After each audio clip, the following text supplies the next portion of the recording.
নমস্কাৰ স্বাগতম জনাইছোঁ J R technical and job information YouTube চেনেলৰ অন্য এটা নতুন ভিডিঅ'লৈ।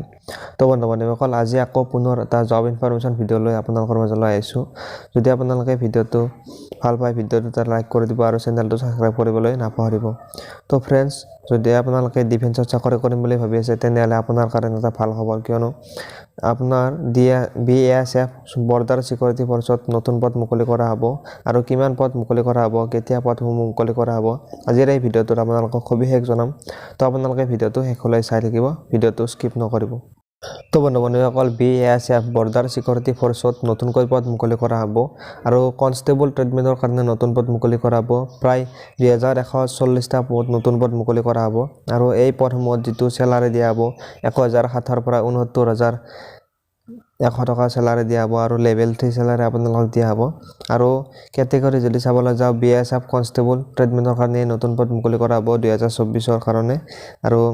আৰু এই পদবিলাকত এপ্লাই কৰিবলৈ হ'লে আপোনালোকৰ 100 ৰুপিজ এপ্লিকেশ্যন ফিজ দিব লাগিব, জেনেৰেল OBC EWS কেণ্ডিডেটসকলে। আৰু যদি আপোনালোকে ST SC ESM female candidate হয়, তেনেহ'লে আপোনালোকে এই পদবিলাকত এপ্লাই কৰিবলৈ আপোনালোকে কোনো ধৰণৰ এপ্লিকেশ্যন ফিজ দিব নালাগে।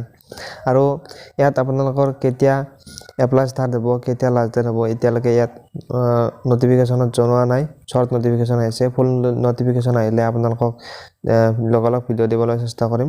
আৰু এই পদবিলাকত এপ্লাই কৰিবলৈ হ'লে আপোনালোকৰ 18 বছৰৰ পৰা 25 বছৰ বয়স হ'ব লাগিব, যদি আপোনালোকে জেনেৰেল কেণ্ডিডেট হয়।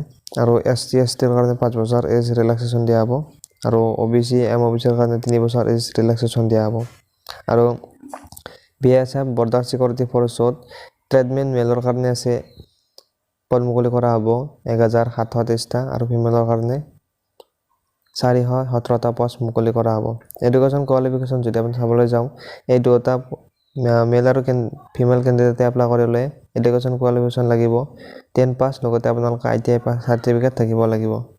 আৰু BASF বৰ্ডাৰ ছিকিউৰিটি ফ'ৰ্চ ট্ৰেডমেনত ছিলেকশ্যন প্ৰচেছ, প্ৰথমতে আপোনালোকৰ ৰিটেন এক্সাম অনুষ্ঠিত হ'ব, তাৰপিছত আপোনালোকৰ ফিজিকেল ষ্টেণ্ডাৰ্ড টেষ্ট PST, তাৰপিছত আপোনালোকৰ PET test physical efficiency test আৰু ডকুমেণ্ট ভেৰিফিকেশ্যন আৰু ট্ৰেড টেষ্ট অনুষ্ঠিত হ'ব। আৰু শেষত আপোনালোকৰ মেডিকেল টেষ্ট অনুষ্ঠিত হ'ব।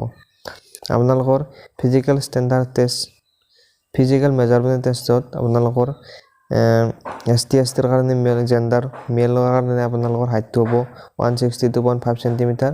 এনে ধৰণৰ বহুতো ডিটেইলছ ইয়াত দিয়া আছে, আপোনালোকে ডেছক্ৰিপশ্যন বক্সত আপোনালোকৰ লিংকটো দি দিম, আপোনালোকে সবিশেষ চাব পাৰিব।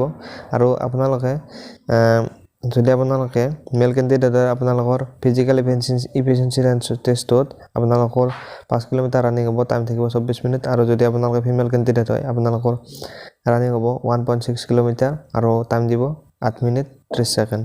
এইখিনি আছিল BASF বৰ্ডাৰ ছিকিউৰিটি ফ'ৰ্চৰ নতুনকৈ মুকলি হ'ব লগা পদৰ সবিশেষ ডিটেইলছ। আৰু যদি আপোনালোকে ভিডিঅ'টো ভাল পালে, ভিডিঅ'টো এটা লাইক কৰি দিব। আৰু তেওঁলোকে যদি আপোনালোকে চেনেলটো ছাবস্ক্ৰাইব কৰা নাই, চেনেলটো ছাবস্ক্ৰাইব কৰি দিব। ধন্যবাদ।